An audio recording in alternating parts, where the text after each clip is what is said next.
Question है हमारे पास, question number 15। Question number 15 आपसे कह रहे हैं कि दो आइडेंटिकल स्मूथ स्फीयर्स हैं, यानी कि कोई भी फ्रिक्शन इनके बीच में हमें नहीं काउंट करना है। ए और B are free to move on a smooth horizontal table, यानी कि टेबल जो है, यहाँ पर टेबल है और इस टेबल पर स्फीयर रखे हैं, हम टॉप से जो है देख रहे हैं इनको, यानी कि ग्रेविटी का कोई इफेक्ट इनके मोशन पर नहीं पड़ने वाला है। वर्टिकल प्लेन में होते तो ये नीचे की तरफ टपक जाते, हॉरिजॉन्टल प्लेन में है, ग्रेविटी जो है ऐसे लग रही है और ऊपर बाहर से नॉर्मल लग रहा है, तो कोई भी इफेक्ट नहीं पड़ेगा mg का, बिकॉज नॉर्मल से वो बैलेंस हो जा रही है mg। Coefficient of restitution for the collision between the sphere is 1/2. A is projected with speed v naught towards b as shown in figure. After the collision, speed of b बताना है कितना होगा। Velocity of A is perpendicular to its initial velocity. Velocity of A after collision is this. तो after collision, speed of B, speed of A आपको calculate करना है और आपको बताना है कि direction of velocity of A क्या ये एक दूसरे के परपेंडिकुलर होगा या नहीं होगा, इनिशियल वेलोसिटी के परपेंडिकुलर होगी डायरेक्शन या नहीं होगी। तो ये आप क्लियरली देख सकते हैं कि ये बॉल जो है ये तो रेस्ट पे है, ये इसके पास आ रही है, तो वेलोसिटी और जो लाइन ऑफ कोलिजन है वो दोनों के बीच में कुछ ना कुछ एंगल है, तो मैं कह सकता हूं कि ये एक ऑब्लिक कोलिजन का एग्जांपल है कि ऑब्लिकली ये इससे टकरा रहा है। तो ऐसे केस में हम क्या करते हैं कि हम एक लाइन ऑफ इंपैक्ट ड्रॉ करते हैं और लाइन ऑफ इंपैक्ट के अलोंग और लाइन ऑफ इंपैक्ट के परपेंडिकुलर वेलोसिटीज के कंपोनेंट करते हैं और लाइन ऑफ इंपैक्ट के अलोंग हम कंजर्वेशन ऑफ लीनियर मोमेंटम लगाते हैं पूरे सिस्टम का और लाइन ऑफ इंपैक्ट के परपेंडिकुलर भी हम कंजर्वेशन ऑफ लीनियर मोमेंटम लगाते हैं सिस्टम का, या इंडिविजुअल भी लगा सकते हैं वहां तो। और कोफिशिएंट ऑफ रेस्टिट्यूशन की इक्वेशन लाइन ऑफ इंपैक्ट के अलोंग वेलोसिटीज की सहायता से लगाई जाती है। तो यहाँ पे मैं at the time of collision जो है डायग्राम बना सकता हूँ। ये हमारे पास है स्फीयर, ये जो है यहाँ पेरिफेरी से गुजर रही है ये वाली लाइन जो है, तो ये कोलिजन के समय कुछ ऐसी सिचुएशन यहाँ पर बन रही होगी कुछ इस तरीके से। ये हमारे पास है इसका सेंटर, ये इसका सेंटर है, सेंटर से सेंटर को ज्वाइन करने वाली लाइन के अलोंग लाइन ऑफ इंपैक्ट, हम कहते हैं इस लाइन को लाइन ऑफ इंपैक्ट। इस लाइन के अलोंग ही फोर्सेस लग रहे होंगे। सेंटर से सेंटर को ज्वाइन करने वाली जो डिस्टेंस है ये हमारे पास होने वाली है 2r के बराबर, आइडेंटिकल हमारे पास स्फीयर्स हैं, और ये कह सकता हूं कि ये जो डिस्टेंस है हमारे पास, ये डिस्टेंस हमारे पास होने वाली है r के बराबर, ये डिस्टेंस होने वाली है r के बराबर। तो क्या मैं एंगल निकाल सकता हूं कोई सा, क्या मैं एंगल निकाल सकता हूं? तो आप एंगल निकाल सकते हैं कि ये एंगल यदि थीटा के बराबर मान लेता हूं तो ये आपके पास 2r है, 2r cos थीटा और 2r sin थीटा। तो यहां से आपको मिल जाता है sin theta is equals to this upon this which is 1/2। तो थीटा की वैल्यू मिल जाती है आपको 30 डिग्री के बराबर। इसका वेलोसिटी पहले था इस डायरेक्शन में v0 के बराबर, तो इस तरफ जो है वेलोसिटी का कंपोनेंट आने वाला है v0 cos 30, v0 √3/2 और इसके परपेंडिकुलर जो है आपको कंपोनेंट मिलेगा v0/2। ये इनिशियल कंडीशन है, कोलिजन से पहले इसका एक कंपोनेंट v0 √3/2 है और इस डायरेक्शन में कंपोनेंट है v0/2। ये रेस्ट पे है, वेलोसिटीज की जीरो है। कोलिजन के बाद मैं कह सकता हूं कि इसका जो फोर्सेस हैं इन दोनों के बीच में वो इस लाइन के अलोंग है, तो इस डायरेक्शन में ही वेलोसिटीज के पास आने वाली है। तो मैं इस लाइन ऑफ इंपैक्ट को बना देता हूं आफ्टर कोलिजन। तो इस वाली की वेलोसिटी में मान लेता हूं v2 के बराबर है, इसकी वेलोसिटी हो जाती है v1 के बराबर और ये वाली वेलोसिटी को कोई नहीं छेड़ेगा v0/2। कोफिशिएंट ऑफ रेस्टिट्यूशन की इक्वेशन लगाएंगे तो v2 - v1 velocity of separation divided by velocity of approach which is v0 √3/2 और ये आ जाएगा आपके पास किसके बराबर, कोफिशिएंट ऑफ रेस्टिट्यूशन के बराबर व्हिच इज 1/2। तो यहाँ आप इसे लिख सकते हैं v2 - v1 is equals to v0 √3/4 equation number 1, और मैं कंजर्वेशन ऑफ लीनियर मोमेंटम लगा सकता हूं अलोंग लाइन ऑफ इंपैक्ट। तो यहाँ पे मैं लिखूंगा इसका मास m, इसका वेलोसिटी v0 √3/2 प्लस इसका 0 is equals to m v1 plus m v2। तो यहाँ से m आपस में कैंसिल आउट हो जाएगा, तो v1 प्लस v2 की जो वैल्यू है v0 √3/2 के बराबर आपको मिलने वाली है। तो यहाँ से v2 प्लस v1 आ जाएगा आपके पास v0 √3/2। दोनों को आप जोड़ दीजिए तो v1 से v1 कैंसिल आउट हो गया, 2 times v2 is equals to, ये 1/2 है, ये 1/4 है, तो 3/4 मिल जाएगा। तो 3√3/4 इंटू v0 आपको ये मिल जाएगा आंसर। तो v2 की वैल्यू आ जाएगी 3√3/8 इंटू v0 के बराबर। सो v2 is the velocity of this sphere which is b, और a का मैं वेलोसिटी निकाल सकता हूं इस डायरेक्शन में, कितना हो जाता है v1 के बराबर। So v1 we can also calculate, v1 is equals to this minus v2, so 1/2 minus 3/8 into √3 V0 कितना आ जाएगा 8 6 2 16 1/8 सो √3/8 V0 हमें यहाँ पे एक कंपोनेंट मिल जाता है वेलोसिटी का। तो मैं इसकी वेलोसिटी नेट वेलोसिटी बता सकता हूँ कितनी हो जाएगी V0/2 का स्क्वायर प्लस V1 का स्क्वायर।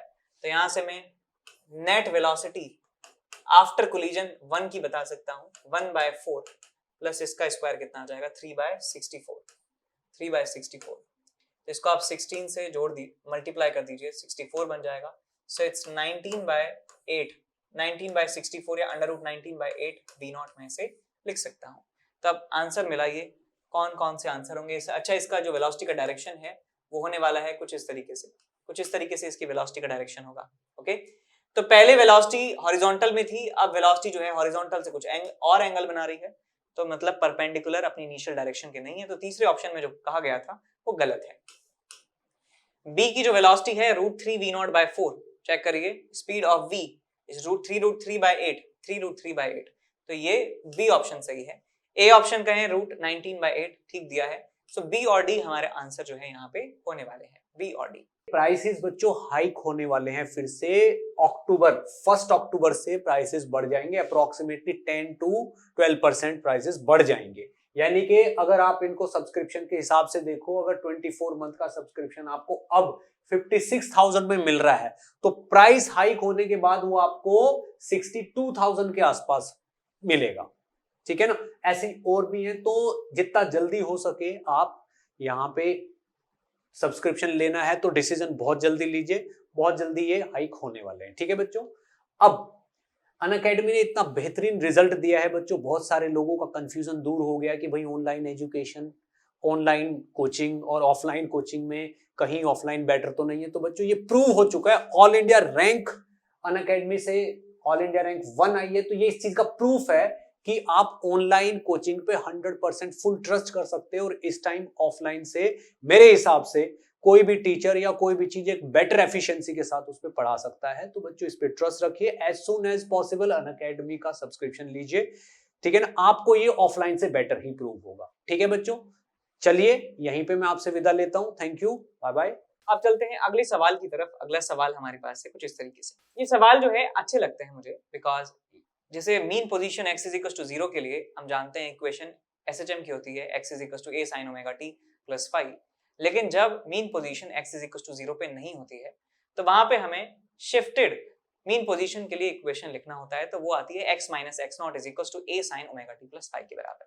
आपने शिफ्टिंग ऑफ ग्राफ यदि पढ़ा है तो आप इन सवाल को आराम से कर ले जाएंगे। तो देखिए कैसे सॉल्व करेंगे इस सवाल को, कि पार्टिकल के ऊपर लगने वाला फोर्स है -10x + 20, F = -10x + 20। इसे लिखा जा सकता है बेटा, इसको आप माइनस जो है 10 को कॉमन ले लीजिए तो आपको मिलेगा यहां से x - 2।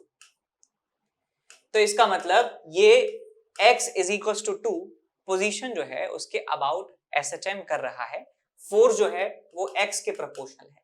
ठीक है, तो ये मीन पोजीशन है आपके पास, इसको आप कैपिटल X मान लीजिए। तो इसको मैं -10 कैपिटल X लिख सकता हूँ। F मैं मान लेता हूं यहाँ पे x - 2 जो है वो कैपिटल X के बराबर है। ठीक है, अब दिक्कत नहीं आएगी आपको। मैं यदि इस फोर्स को मान लेता हूं ये, तो ये आपके पास क्या है, k की वैल्यू आ चुकी है। k आ चुका है 10, मास आपको दिया है 1/4, तो ओमेगा आ जाएगा आपके पास √k/m।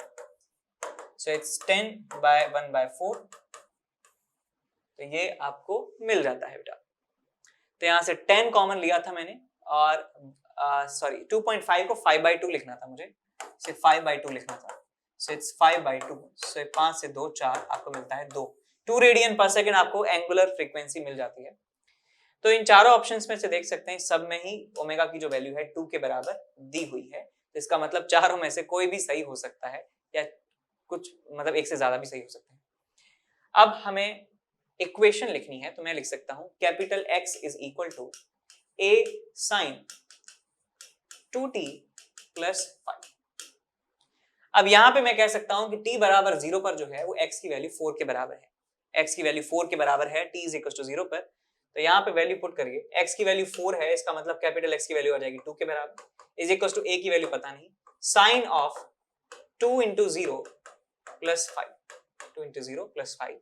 अच्छा दूसरी बात और, क्या आप देखिए यहाँ पे बेटा एट रेस्ट पर है ये, यानी कि एक्सट्रीम पोजीशन है x = 4, तो x = 4 एक्सट्रीम पोजीशन है। मीन पोजीशन इसका x = 2 है, जहां पे 4 0 के बराबर है।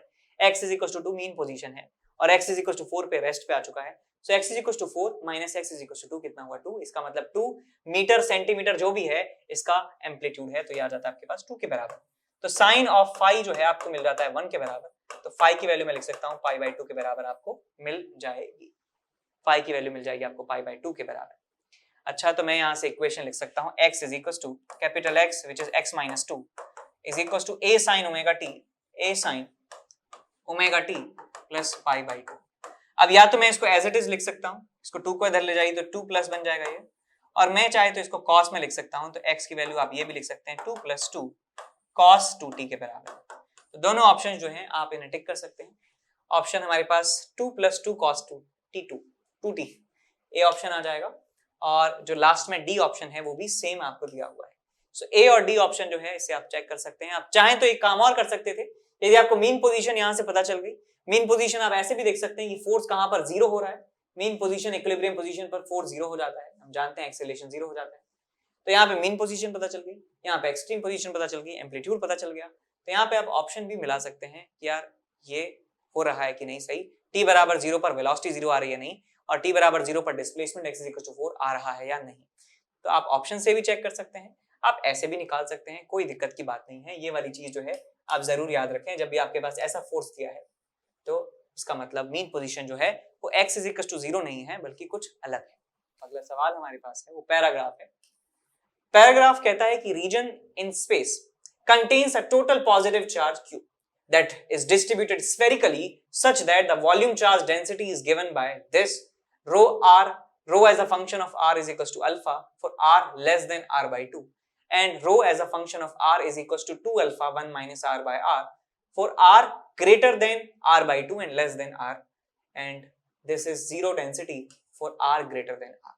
तो ये डेंसिटी जो है इसे आपको प्लॉट करना आना चाहिए, ठीक है, आपको मतलब समझ में आना चाहिए कि यार ये क्या है फंक्शन, ठीक है। आप मैथ्स में फंक्शन पढ़ते हैं तो आपको पता है कि ये 3 रीजन्स पहले इन्होंने यहाँ पे डिफाइन किए गए हैं।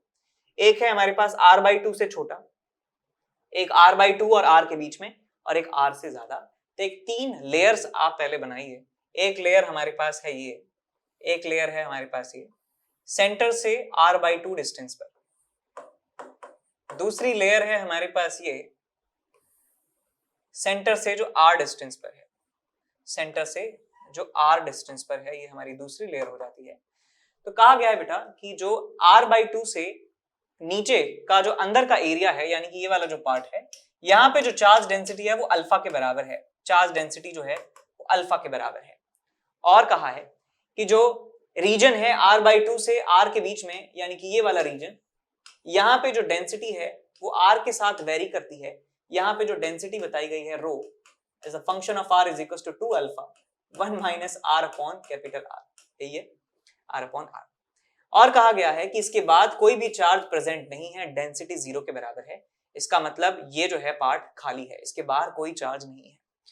ये टोटल चार्ज जो है इसके और इसके ऊपर जो है वो टोटल चार्ज कैपिटल Q के बराबर है, कैपिटल जो टोटल चार्ज है कैपिटल Q के बराबर है। अब सवाल पढ़ते हैं। Alpha is positive constant, mark the correct options. पहला ऑप्शन है electric field in the region R less than capital R/2।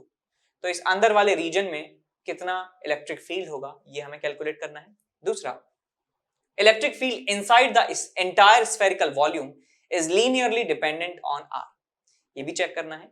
C option कहता है electric field in the region R greater than capital R is KQ by R square, और electric field in the region R greater than R is KQ upon capital R square. अब देखिए सवाल को solve करना है, तो सबसे पहले मैं डी ऑप्शन और सी ऑप्शन की बात कर रहा हूं कि एक बाहर वाले रीजन में इलेक्ट्रिक फील्ड कैसे निकालेंगे। तो यहाँ पे एक अलग कलर का पेन लेते हैं, तो हम ये मान सकते हैं कि ये जितने भी स्फीयर्स हैं, एक स्फीयर ये है, दूसरा स्फीयर ये है, ये एक पतले पतले शेल से मिलके बने हुए हैं। ये एक शेल से मिलके बना है इस तरीके से, ऐसे पतले पतले शेल्स जो हैं एक के ऊपर एक रखे होंगे, तब जाके ये फॉर्म हुए होंगे हमारे जो स्फीयर्स हैं।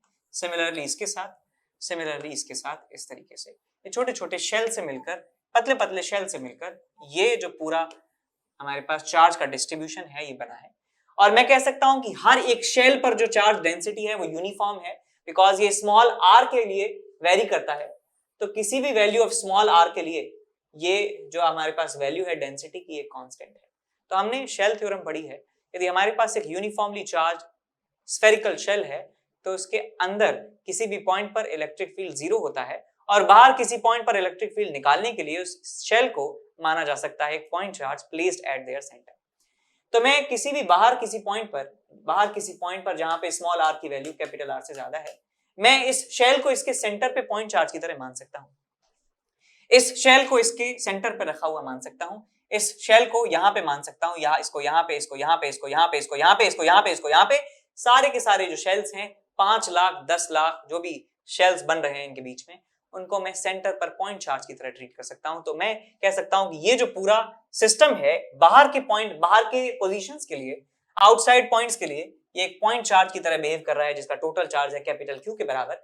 तो मैं एक पॉइंट चार्ज कैपिटल Q यहाँ पे रखा है, स्मॉल r डिस्टेंस पर इलेक्ट्रिक फील्ड निकालना है, तो आ जाएगा formula KQ upon R square के बराबर। तो इसको लिख सकता हूं मैं 4 pi epsilon not small r square, यहाँ पे आ जाएगा Q। तो ऑप्शन कौन सा सही हो जाता है हमारा? ऑप्शन कौन सा सही हो जाता है? Electric field in the region is C option. अब सी ऑप्शन सही आ गया है। अब ये देखिए, क्या इसमें से एक से ज्यादा सही हो सकता है? एक से ज्यादा सही हो सकता है क्या? ऑप्शंस यहां दिया है तो इसका मतलब बाकी ऑप्शंस भी चेक करने ही पड़ेंगे आपको। You have no choice. Of course time taking लग रहा है कि बीच में इलेक्ट्रिक फील्ड निकालना जो है थोड़ा सा चैलेंजिंग होगा, तो टाइम टेकिंग सवाल है। यदि आपके और भी सवाल बचे हुए हैं तो मैं सजेस्ट करूंगा ऐसे सवालों को आप छोड़ दें, आगे बढ़ें। आगे हो सकता है आसान सवाल हो तो आसान सवालों को करें, ठीक है? इसके चक्कर में ना पड़ें। यदि मान लो आपके सवाल हो चुके हैं, सारी सब्जेक्ट हो चुके हैं, तब इन सवालों पर वापस आएं, जिससे आपका टाइम बचेगा, कम समय में ज्यादा सवाल होंगे। चलिए आगे बढ़ते हैं, सवाल को सॉल्व करते हैं हम तो, क्योंकि हमारे पास तो बहुत टाइम है, हमें तो करना ही है solve. Electric field in the region R is less than capital R by 2 is this। तो यहां पर निकालना है, इस वाले रीजन में यहां पर किसी R by 2 से कम डिस्टेंस पर हमें इलेक्ट्रिक फील्ड निकालना है। तो देखिए बेटा, ये जो सारे शेल्स बन रहे हैं इनका कोई भी योगदान नहीं होगा यहाँ अंदर किसी पॉइंट पर। अंदर तो इलेक्ट्रिक फील्ड दे ही नहीं सकते हैं, ये अंदर तो इलेक्ट्रिक फील्ड दे ही नहीं सकते हैं। तो किसी ऐसे पॉइंट की बात करूं तो इस पॉइंट से बाहर बनने वाले जितने भी शेल्स हैं उनका कंट्रीब्यूशन यहाँ पर 0 के बराबर होगा। इसका मतलब जो भी इलेक्ट्रिक फील्ड यहाँ पर होगा वो इस रीजन में रखे हुए चार्ज की वजह से होने वाला है। तो यहाँ पे मैं मान सकता हूं कि ये एक सॉलिड स्फीयर है और एक सॉलिड स्फीयर के अंदर किसी पॉइंट पर इलेक्ट्रिक फील्ड का फॉर्मूला होता है KQ R by R cube के बराबर electric field inside solid sphere. तो मुझे चार्ज निकालना होगा पहले इस रीजन के अंदर और मैं फॉर्मूला लगाऊंगा इनसाइड पॉइंट का इसके लिए।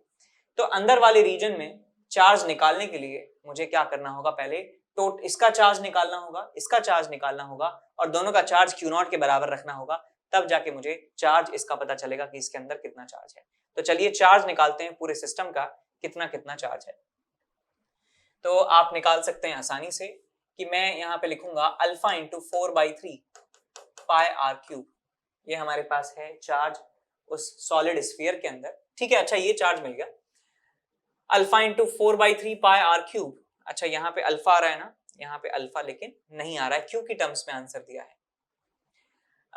ये मुझे मिल गया चार्ज यहाँ का, ठीक है? प्लस वेरिएबल डेंसिटी वाले रीजन में चार्ज निकालने के लिए मुझे इंटीग्रेशन करना होगा। तो यहाँ आ जाएगा आपके पास 2 alpha 1 minus small r by capital R, यहाँ आ जाएगा आपके पास 4 pi small r square dr और यहाँ लिमिट लगा दीजिए r by 2 से लेकर r तक। तो ये कांस्टेंट टर्म्स को बाहर निकाल लीजिए, तो आपको मिल जाएगा यहाँ से 8 पाई अल्फा और r स्क्वायर अंदर आ जाएगा, r स्क्वायर और ये r क्यूब से r cube by 3 minus r raise to the power 4 upon 4r। Limit लगाएंगे यहाँ पे r by 2 से कैपिटल R तक और यहाँ पे आ जाएगा आपके पास अल्फा 4/3 पाई R क्यूब। और ये जो टोटल चार्ज है किसके बराबर है बेटा? Q के बराबर है। हमें ये चार्ज निकालना है Q की टर्म्स में कितना होगा और उसके बाद हम निकाल पाएंगे इलेक्ट्रिक फील्ड इनसाइड रीजन में।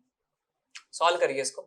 So it's 8 pi alpha R cube by 3, R cube को भी बाहर ले लीजिए, आ जाएगा आपके पास ये 1/3 माइनस 1/4 माइनस यहाँ पे 1/2 पुट करेंगे तो 1/2 8 8 या 24 1/24 और यहाँ जाएगा आपके पास माइनस में 2 दूनी 4 दूनी 8 दूनी 16 64 आपको ये मिल जाता है 1/64। ठीक, तो ये मिल जाएगा आपको 1/12। सो 1/12 का 4 बाहर ले लीजिए, so 8 pi alpha are cube divided by 4 बाहर ले लिया मैंने, तो यहाँ 1/12 का 1/3 बचेगा, यहाँ पे 4 निकालेंगे तो बचेगा 6, 1/6, और यहाँ पे प्लस है आपके पास, 4 निकालेंगे तो आपको मिलेगा 16। यहाँ पे एलसीएम ले लेंगे, यहाँ पे 16 48 आ जाएगा, 24 8 3, 24 में से 8 गए 16, 3 19/48, और ये आ जाएगा 2 से चला गया 24 बार। So you will get pi alpha are cube, यहाँ कितना बताया था 19/24, और यहाँ कितना आ जाएगा आपके पास बेटा अल्फा, और आ जाएगा पाई आर क्यूब, और आ जाएगा आपके पास 4/3, और आ जाएगा आपके पास क्यू के बराबर। अब इसे जोड़िए बेटा, कितना आ जाता है आपके पास ये आंसर। सो 19/24, और इसको भी आप 32/24 लिख सकते हैं। सो 32 प्लस 19 डिवाइडेड बाय 24, और आ जाएगा आपके पास pi alpha are cube, and this is equals to q, और आ जाएगा आपके पास 41 51 51/24, 51/24 पाई अल्फा आर क्यूब, ये किसके बराबर आ जाता है, क्यू के बराबर। तो मुझे तो निकालना है 4/3 पाई अल्फा आर क्यूब की वैल्यू, तो यहां से मैं 4/3 यानी कि जो स्मॉल क्यू चार्ज मान लेता हूं अंदर वाले रीजन में, वो निकाल सकता हूं 4/3 alpha pi R cube is equal to 4/3, और पाई अल्फा आर क्यूब की वैल्यू आप लिख सकते हैं यहाँ से 24 डिवाइडेड बाय 51 क्यू के बराबर, 3 से चला जाएगा 8 बार। सो 32/51 क्यू जो है चार्ज इनसाइड वाले रीजन में आ जाएगा, तो वहां पे अंदर में इलेक्ट्रिक फील्ड का फॉर्मूला लगा सकता हूं KQR/R cube. So K is 1/4 pi epsilon naught Q, which is 32/51 cube, R की value R divided by R cube by 8। तो यहां से आप लिख सकते हैं इसे 4 से चला गया 2 टाइम्स, सो 2 और 32 आ गया 64/51 QR/R क्यूब, ठीक है। तो ये आपको इलेक्ट्रिक फील्ड मिल जाता है। चेक करिए ऑप्शन 64 बाय ये नहीं दे रखा, इसका मतलब ये ऑप्शन सही नहीं है। कोई कैलकुलेशन मिस्टेक हो तो जरूर बताना। नहीं, आई थिंक सब कुछ सही किया है हमने, देखा जाएगा। तो हमें आंसर मिल चुका है सी, आंसर मिल चुका है c. Electric field inside the entire spherical volume is linearly dependent on r. तो हमने ये तो देखा कि इस वाले रीजन में एंटायर स्फेरिकल वॉल्यूम, इस वाले रीजन में देखा हमने R/2 से जो कम ये वाला रीजन है, यहाँ पे जो इलेक्ट्रिक फील्ड है वो वेरी हो रहा है लीनियरली, इलेक्ट्रिक फील्ड जो है लीनियरली वेरी हो रहा है, लेकिन we can not vouch for this region that in this region the electric field will also dependent on linear relation होगा इस वाले रीजन में, ये हम श्योर नहीं है अभी। तो इसके लिए हम क्या कर सकते हैं, इस वाले रीजन में भी इलेक्ट्रिक फील्ड निकाल सकते हैं बाय यूजिंग गॉस थ्योरम। तो गॉस लॉ यहाँ पे, गॉस थ्योरम जो है यहाँ पे लगाएंगे, मैं गॉसियन सरफेस मान लेता हूँ इस रीजन में, और मैं कह सकता हूँ सिमेट्री से इलेक्ट्रिक फील्ड जो है वो रेडियली आउटवर्ड डायरेक्शन में होने वाला है। तो यहाँ लिखूंगा मैं E into 2 pi r is equals to Q in upon epsilon naught। तो यहाँ पे हमें चार्ज निकालना है, तो क्या करेंगे हम, तो इसमें चार्ज तो पता ही चल गया कितना है, इसमें चार्ज है हमारे पास Q, और plus divided by epsilon not है, और यहाँ पे हमारे पास इस पे चार्ज निकालना है। तो इस पे चार्ज निकालना है तो क्या कर सकते हैं हम, इंटीग्रेशन हमें करना होगा फिर से। तो यहाँ लिखूंगा मैं 2 alpha 1 minus r by capital R। आप चाहें तो यूज कर सकते हैं इस वाले रिलेशन को जो हम ऑलरेडी इंटीग्रेशन से निकाल चुके हैं, इस वाले रिलेशन को। सो 4 पाई r स्क्वायर, अभी पता चल जाएगा वैसे भी, 4 पाई r स्क्वायर dr। अब देख लो बेटा यहाँ पे क्या हमारे पास यहाँ भी r की एक पावर बन रही है, यहाँ 0 से r के लिए मैं इसे इंटीग्रेट करूंगा, तो हम यहाँ कर भी चुके हैं कैपिटल R/2 से r तक। तो ये वाला रिलेशन है, तो यहाँ पे r क्यूब मिल रहा है हमें, यहाँ पे r की पावर 4 मिल रहा है, तो मैं कह सकता हूँ definitely is not proportional to small r। इसका मतलब ये वाला ऑप्शन भी गलत हो जाएगा, तो हमारे पास डी ऑप्शन गलत हो ही चुका है, तो सी ऑप्शन हमारा सही आंसर है, सी ऑप्शन सही आंसर है। अब चलते हैं अगले सवाल की तरफ। अगला सवाल है, इसका ही दूसरा पार्ट है कि हमें करेक्ट स्टेटमेंट्स मार्क करने हैं। Electric field 0 at r is equal to capital R/2 गलत है, इलेक्ट्रिक फील्ड 0 नहीं है बल्कि होगा k small q divided by R/2 का स्क्वायर, ये इलेक्ट्रिक फील्ड होगा यहाँ पर। For points r greater than capital R, the electric field of given charge distribution is not identical to point charge। गलत है, identical to point charge है। For points r greater than capital R, the electric field of given charge distribution is identical to a point charge। बिल्कुल ठीक है। Electric field at the center of given spherical charge distribution is 0। बिल्कुल ठीक है। Centre पर जो electric field है वो 0 के बराबर है। तो C और D हमारे पास दो ऑप्शन आ जाते हैं सही, ठीक है।